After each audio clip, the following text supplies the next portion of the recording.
Kalau misalnya abang lihat juga di Google misalnya, terus diketik tren, kapan sih muncul kata-kata anti NKRI, anti Pancasila, radikalisme itu muncul? Ternyata munculnya itu adalah pertengahan 2014. Nah, itu mulai muncul tuh sebuah narasi-narasi untuk membenturkan antara agama dan negara, kemudian muncul narasi-narasi intoleransi, lalu kemudian lanjut kepada 2016 sampai dengan sekarang narasi itu masih untuk dijaga. Jadi framingnya adalah kalau kamu Islami berarti kamu nggak bisa untuk menjadi nasionalis. Kalau kamu nasionalis berarti kamu nggak bisa Islami. Jadi kamu harus pilih salah satu. Kita tidak suka dengan sebuah gaya kepemimpinan yang menjadikan seolah-olah Islam ini sebagai sebuah kambing hitam, sesuatu yang selalu disalahkan. Atau yang sudah saya sampaikan dari awal 2017, saya kok membaca deradikalisasi itu sama dengan deislamisasi dengan segala macam bukti-bukti yang ada. Karena mereka seolah-olah menjadikan something to blame adalah Islam. Jadi seolah-olah apapun bisa baik kalau seandainya Anda tidak Islami. Jadi Anda bisa jadi seorang koruptor asal jangan jadi seorang yang Islami. Anda bisa jadi seseorang yang misalnya contoh tidak setia pada negara asal Anda jangan jadi seorang Islami. Kenapa? Masalah terbesar di Indonesia nggak ada lain cuma satu, Islami, radikal, kadrun dan segala macam. Tapi yang lain nggak jadi masalah. Jadi seolah-olah semua bisa. Jadi apapun yang Anda lakukan gak ada masalah, asal jangan Anda HTI aja kalau zaman sekarang itu kan ya, asal jangan Anda khilafah aja. Jadi itu yang terjadi. Ada orang-orang ataupun kelompok-kelompok tertentu yang senantiasa menjadikan agama ini juga sebagai biang keladi atau dijadikan sebagai kambing hitam. Dan apa kemudian tujuan mereka sebenarnya? Ternyata penguasaan terhadap sumber daya. Jadi kerakusan, jadi rasa serakah mereka ingin mengambil semuanya.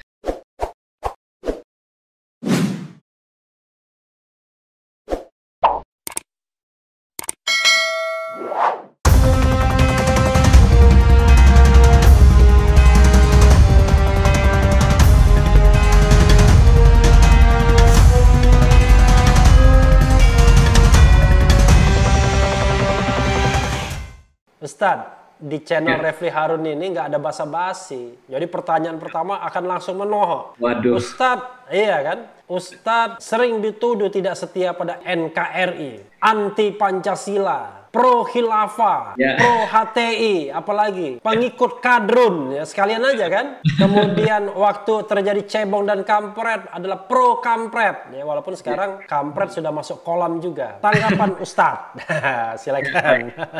Makasih. Sebenarnya ini adalah semacam kayak hormatan kepada kakak kelas ya, karena kita sama-sama dari Palembang. Jadi ketika Bang Refli atau Dr. Refli minta saya untuk yuk kita ngobrol bareng, oh ya tentu saja, ini adalah bagian daripada penghormatan wong kita gilo galo ya. Jadi alhamdulillah, jadi kalau misalnya kita guyon wong kita gilo ya, wong kita gilo galo. Iya, jadi di Palembang itu ada uang kita galo, uang kita gilo, uang kita galau.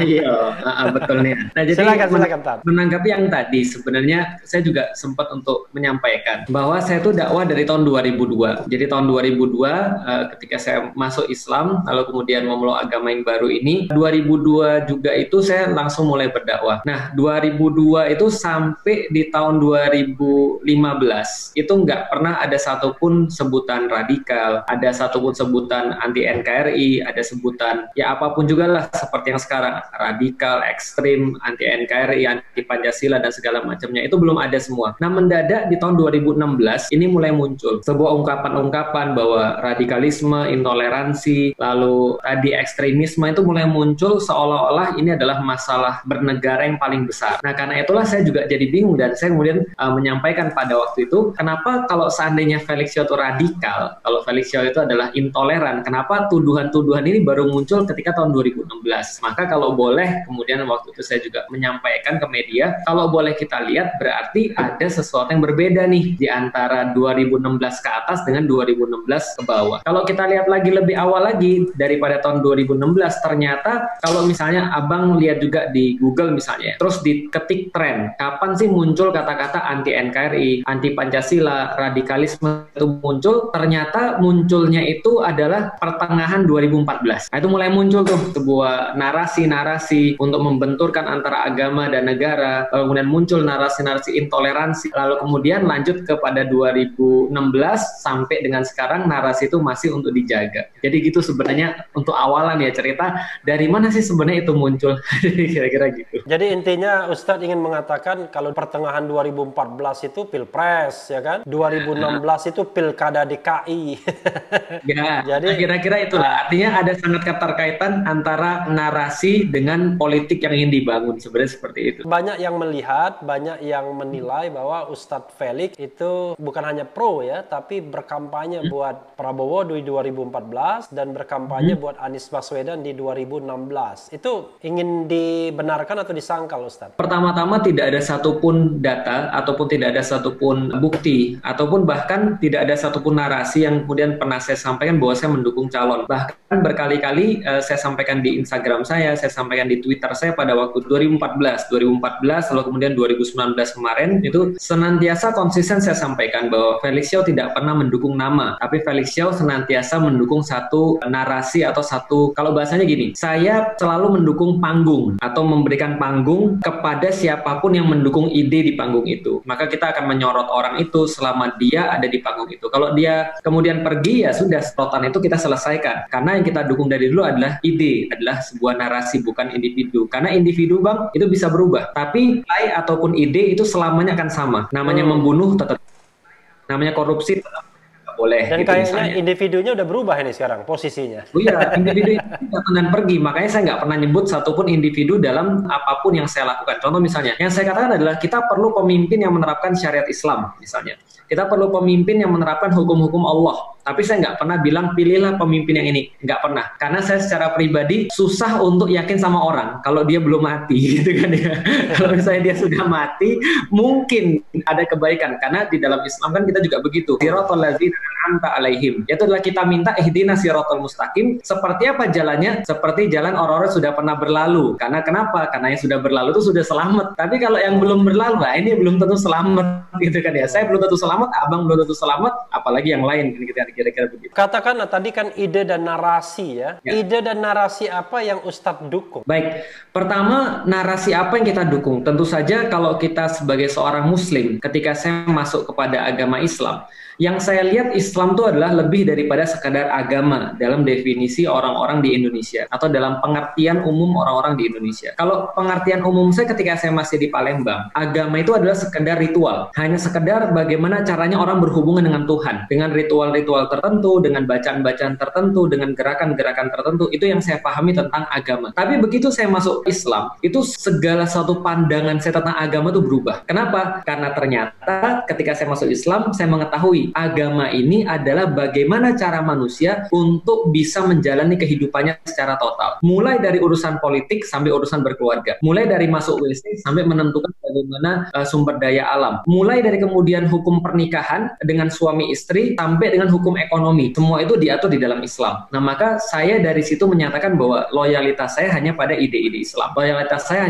hanyalah pada narasi-narasi Islam. Perkara kemudian bagaimana kita mengambil narasi Islam itu dari sumbernya, ini mungkin bisa debatable karena para ulama pun kadang-kadang berbeda-beda dalam memahami Al-Quran misalnya atau dalam memahami hadis misalnya, tapi mereka tidak ada perbedaan bahwa dua ini, Al-Quran dan As-Sunnah ini atau Al-Quran dan hadis ini adalah sumber kita untuk melihat segala sesuatu atau sebuah tolok ukur dalam kita memandang sesuatu. Nah, karena itulah misalnya contoh, ketika negeri ini didirikan kan juga sama, dengan sangat legowo sekali, dengan sangat humble sekali, para pejuang itu kemudian menyatakan atas berkat rahmat Allah yang Maha Kuasa. Nah, itu adalah bukti pengakuan bahwasanya negara ini dibuat dengan semangat tertentu, yaitu adalah dengan semangat untuk bisa mengabdi kepada Tuhan penguasa semesta alam. Nah, maka saya menyatakan ini adalah narasi yang kita dukung. Ini adalah narasi yang kita senantiasa untuk syiarkan. Selama narasi ini dijunjung tinggi, selama orang-orang memperjuangkan narasi ini, maka kita pun mendukung siapapun dia. Tapi begitu narasi ini ditinggalkan, silahkan cari spotlight yang lain.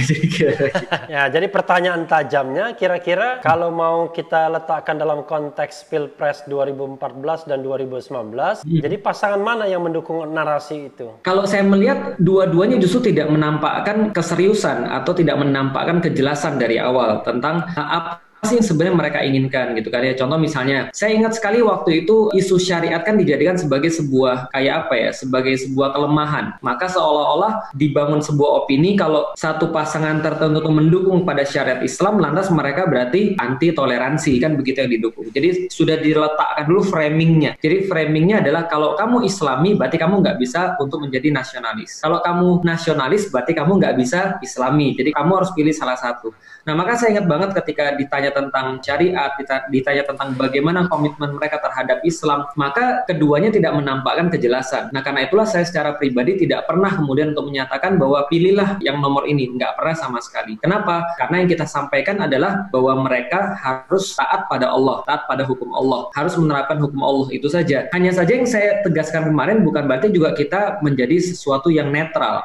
Karena mobil aja kalau netral nggak jalan, maka kita harus menentukan posisi kita di mana. Maka posisi saya sudah jelas bahwa kita sampaikan kita tidak suka dengan sebuah gaya kepemimpinan yang menjadikan seolah-olah Islam ini sebagai sebuah kambing hitam, sesuatu yang selalu disalahkan. Jadi kita nggak suka dengan gaya kepemimpinan yang kayak gini. Atau yang sudah saya sampaikan dari awal 2017, saya kok membaca deradikalisasi itu sama dengan deislamisasi dengan segala macam bukti-bukti yang ada. Maka saya nggak suka dengan gaya kepemimpinan yang kayak begini. Kenapa? Karena mereka seolah-olah menjadikan something to blame adalah Islam. Jadi seolah-olah apapun bisa baik kalau seandainya Anda tidak Islami. Jadi Anda bisa jadi seorang koruptor asal jangan jadi seorang yang Islami. Anda bisa jadi seseorang yang misalnya contoh tidak setia pada negara asal Anda jangan jadi seorang Islami. Kenapa? Masalah terbesar di Indonesia nggak ada lain cuma satu, Islami, radikal, kadrun dan segala macam. Tapi yang lain nggak jadi masalah.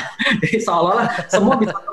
Jadi apapun yang Anda lakukan gak ada masalah, asal jangan Anda HTI aja kalau zaman sekarang itu kan ya, asal jangan Anda khilafah aja. Jadi itu yang terjadi. Tapi penerapan Pancasila misalnya, kita bisa bicara dan kita bisa debat siapa yang lebih Pancasilais dan siapa sih yang sebenarnya kita harus jadikan sebagai indikasi Pancasilais itu sebenarnya. Ada orang bicara tentang saya Indonesia, saya Pancasila, besok ketangkep KPK. Ada orang bilang saya Indonesia, saya Pancasila, besok ternyata dia ketahuan ngambil duit dan masuk penjara. Pertanyaannya adalah apakah bisa disalahkan lantas Pancasilanya? Kan enggak. Nah, sama seperti kemudian ketika mereka memperlakukan orang-orang muslim atau memperlakukan narasi Islam itu sendiri. Pertanyaannya lagi yang lebih besar, ada apa di balik untuk mendeislamisasikan Indonesia itu yang mereka bungkus dengan nama deradikalisasi itu? Nah, itu pertanyaan besarnya. Kira-kira jawabannya apa? Nah, disitulah letak saya tidak netral.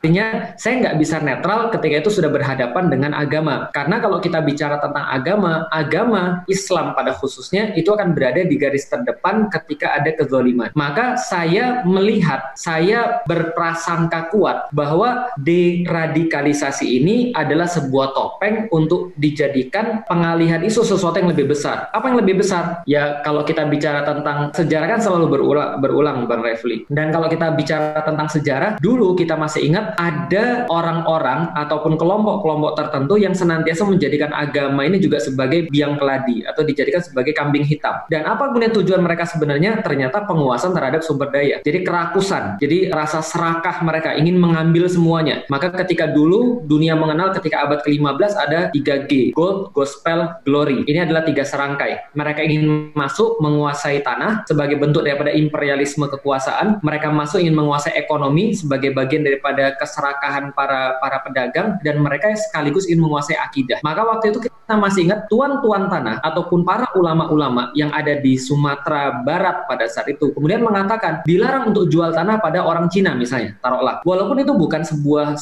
hal yang rasis menurut saya, tapi yang ingin mereka katakan adalah jangan sampai ketika tanahmu dikuasai, kamu kehilangan akidah dan kamu kehilangan faktor ekonomi. Karena 3 ini kan nyambung, ekonomi, akidah, sama kemudian tanah. Dan begitu juga ketika orang sudah kehilangan akidah, maka mereka kehilangan tanah dan mereka kehilangan ekonomi. Begitupun juga kalau orang sudah susah secara ekonomi, mereka bisa sangat rentan kehilangan akidah mereka ataupun mereka rentan kehilangan tanah mereka. Maka ini muncul 3G ini sebagai responnya adalah ketika kezoliman ini muncul, penjajahan ini muncul, orang-orang muslim muncul bahwa mereka diajarkan senantiasa untuk membela keadilan. Apa itu keadilan? Ya sesuatu yang harusnya ada, yang disampaikan oleh Allah dan Rasulnya. Intinya adalah keadilan itu sesuatu yang harusnya menjadi kenikmatan bagi manusia semuanya, bukan hanya golongan-golongan tertentu saja.